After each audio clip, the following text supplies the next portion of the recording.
খেলাপিদেরকে ঋণ খেলাপি বলতে হবে। আমরা লজ্জা পাই একই সংসদ একসাথে শেয়ার করার জন্য।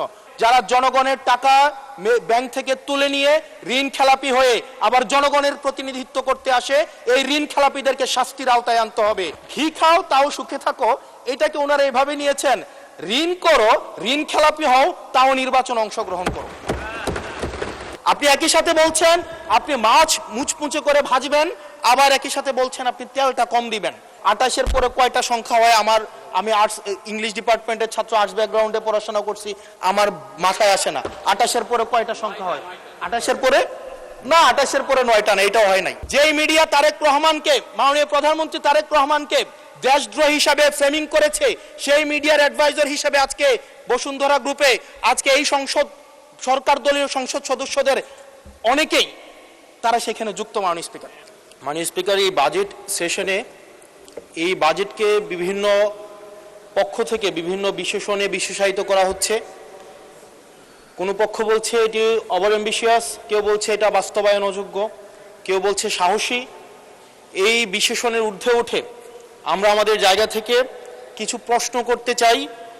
আমরা এটা জানি যে এই বাজেটটি যখন করা হয়েছে একটি বিশেষ পরিস্থিতিতে, সংকটকালীন সময়ে এই বাজেটটি করা হয়েছে। এই সব দিক বিবেচনায় অর্থমন্ত্রীকে কিছু প্রশ্ন করতে চাই বাজেটের কিছু অসঙ্গতি নিয়ে, এবং জনগণ সেটা সিদ্ধান্ত নেবে যে এই বাজেটটিকে আসলে জনগণের জন্য নিষ্পেষণের হাতিয়ার হিসেবে বিবেচিত হবে নাকি উন্নয়নের অগ্রগতির একটি সোপান হিসেবে বিবেচিত হবে। প্রথম যে অসঙ্গতিটি সেটি হচ্ছে রাজস্ব নিয়ে। মাননীয় স্পিকার, আমরা যদি বাংলাদেশের গত বছরের রাজস্বটি দেখি, লক্ষ্যমাত্রা ছিল 5,03,000 কোটি টাকা।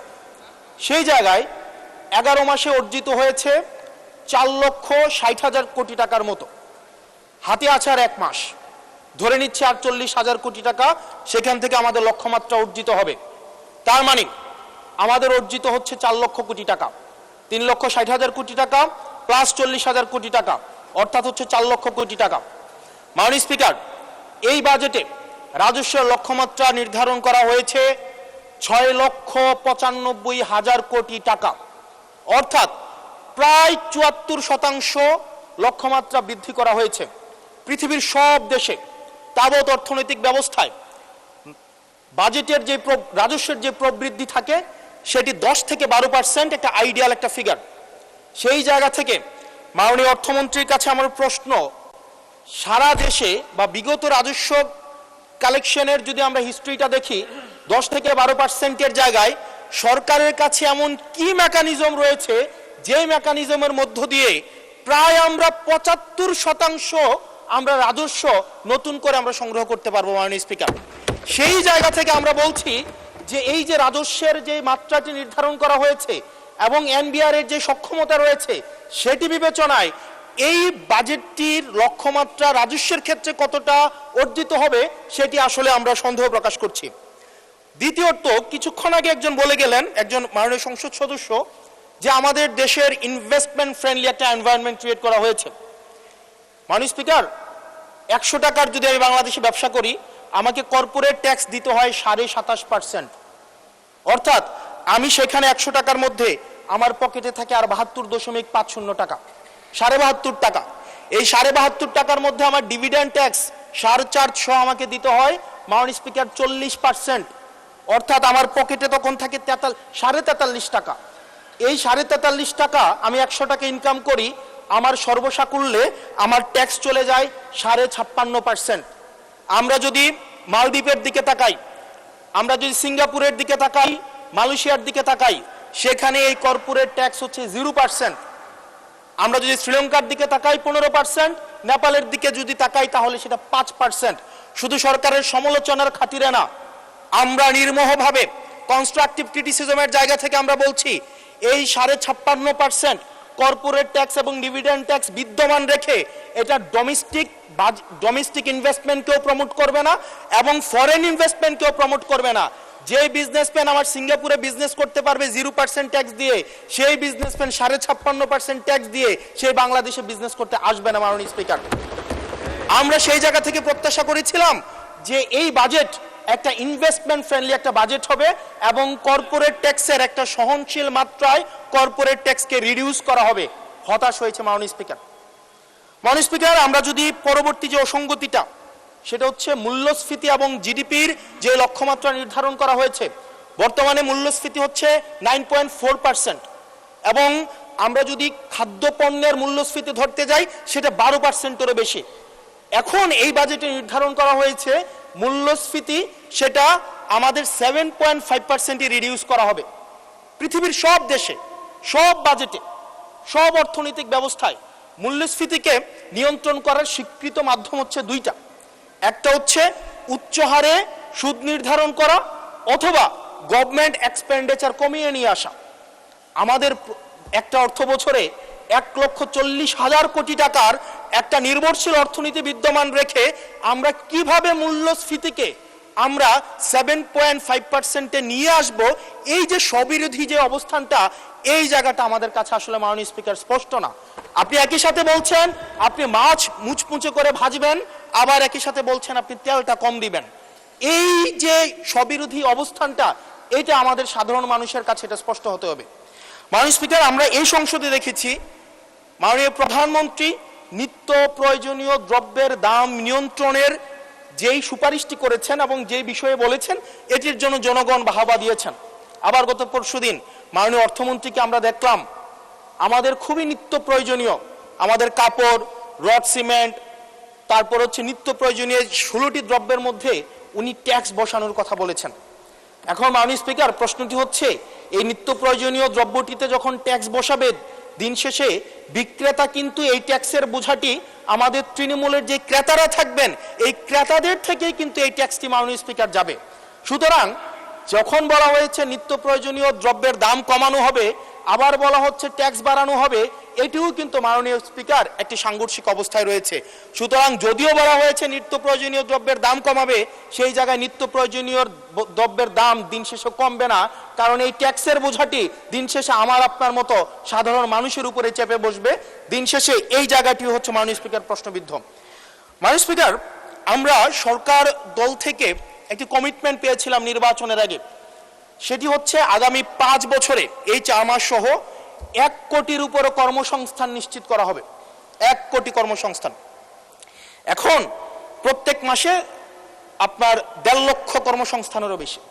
তার মানে এই 4 মাসে সেই হিসাবে কর্মসংস্থান বৃদ্ধি পাওয়ার কথা 6 লাখ এই 4 মাসে।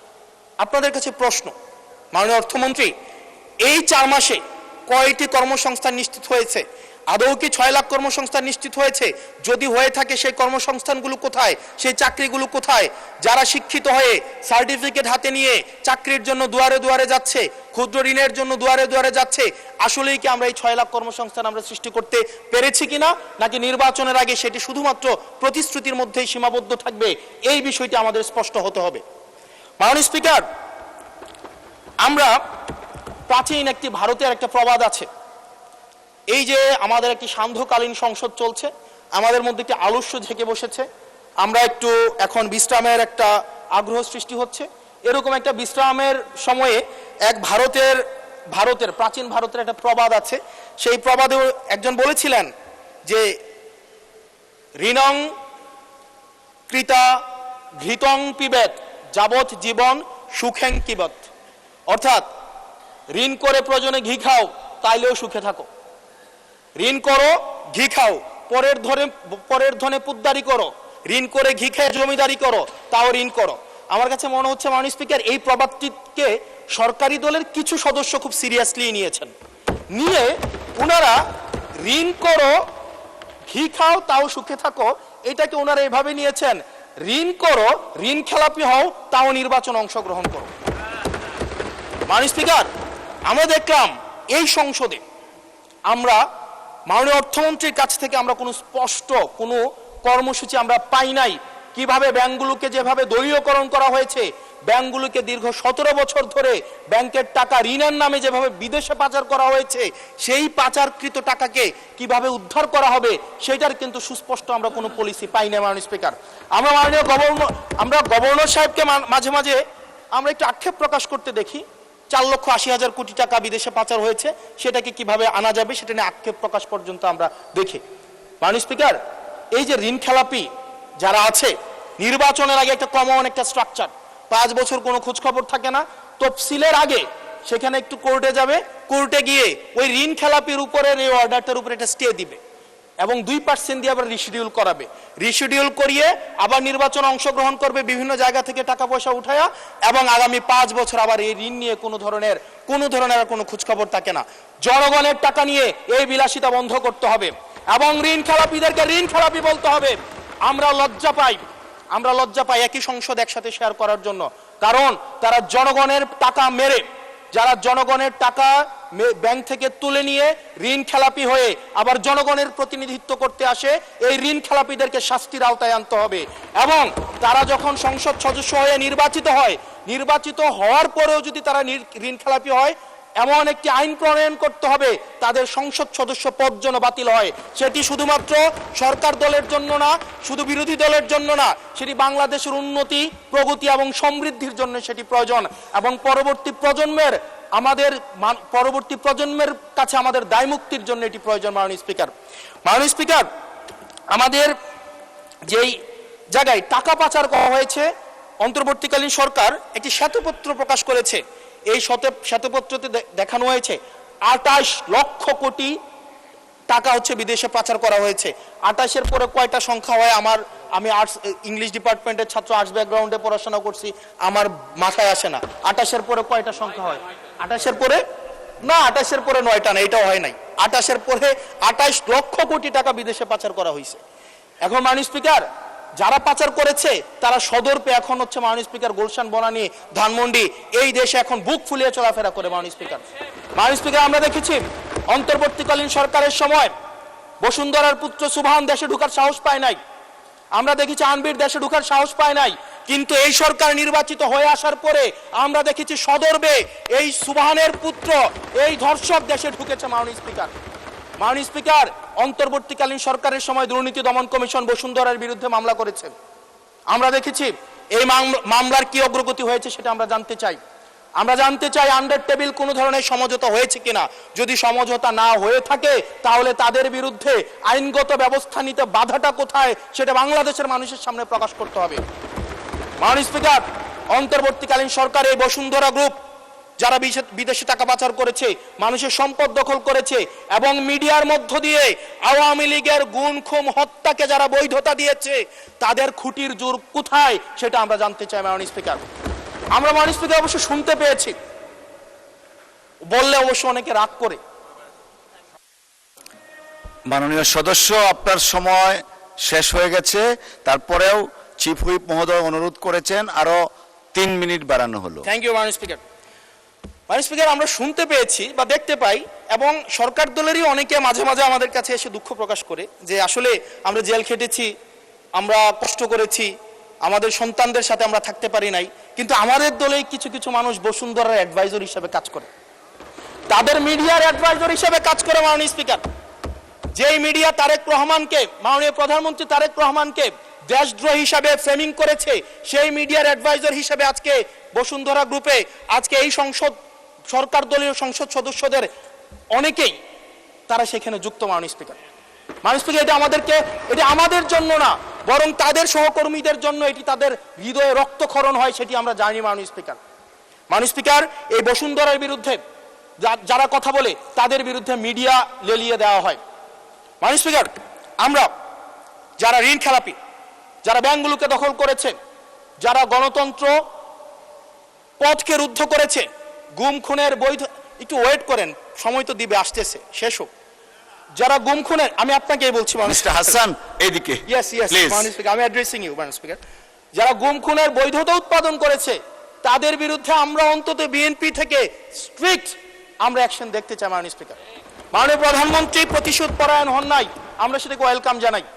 মাননীয় স্পিকার, প্রতিশোধ পরায়ণ না হওয়া আর সুবিচার নিশ্চিত না করা দুইটা এক না। মাননীয় স্পিকার, আমরা ওয়েলকাম করি উনি প্রতিশোধ পরায়ণ হন নাই, ব্যক্তিগত রাগ ক্ষোভের ঊর্ধ্বে উনি উঠতে পেরেছেন, কিন্তু আমরা এটা ওনার কাছ থেকে শুনতে চাই, উনার দলের কাছ থেকে শুনতে চাই গুম খুনের হত্যার উনি সুবিচার নিশ্চিত করবেন, উনি আইনের শাসন নিশ্চিত করবেন।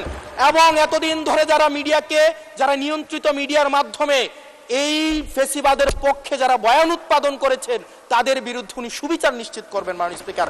আমাদের প্রতিহিংসার কথা বলছি না, প্রতিশোধ পরায়ণতার কথা বলছি না মাননীয় স্পিকার। মাননীয় স্পিকার, আজকে এই জায়গাতে আমরা আবার দেখতে পাচ্ছি যেটা আমাদেরকে শঙ্কার মধ্যে ফেলে, রাজনৈতিক প্রতিহিংসার রাজনীতি আবার শুরু হচ্ছে মাননীয় স্পিকার। একজন সরকার দলীয় একজন প্রতিমন্ত্রীর বিরুদ্ধে কথা বলায় মিডিয়ার একজন সম্পাদকের বিরুদ্ধে মামলা করা হয়েছে মাননীয় স্পিকার। এটা খুবই দুঃখজনক। ওনাকে জেলে নেওয়া হয়েছে একজন প্রতিমন্ত্রীর বিরুদ্ধে কথা বলায়। এবং মাননীয় স্পিকার, আমি আপনার প্রোটেকশন দাবি করছি, কারণ আমরাও বলতে ভয় পাই, কারণ আমরা যদি সরকারের সমালোচনা করি, কোনো প্রতিমন্ত্রীর বিরুদ্ধে কথা বলি, মন্ত্রীর বিরুদ্ধে কথা বলি, আমার এলাকার বাজেট দিয়ে বন্ধ করে দিবে না সেটার কিন্তু নিশ্চয়তা নাই। সেই কারণে আমাদের মধ্যে অনেকেই কথা বলার সময় আওয়াজটা একটু কম করে বলে। মাননীয় স্পিকার, আপনার কাছে অনুরোধ করি, আমার জন্য আমার এলাকার মানুষকে যেন বঞ্চিত করা না হয়। আমি এই সংসদে অনুমতি নিয়ে কখনো বিরোধিতা হয় না, কখনো অনুমতি নিয়ে আমি আপনার বিরোধিতা করতে চাই। অসংখ্য ধন্যবাদ মাননীয় সদস্য। আর দেয়া যাচ্ছে না, আপনাকে সর্বোচ্চ দেয়া হয়েছে, পরের বার please take your seat. Thank you.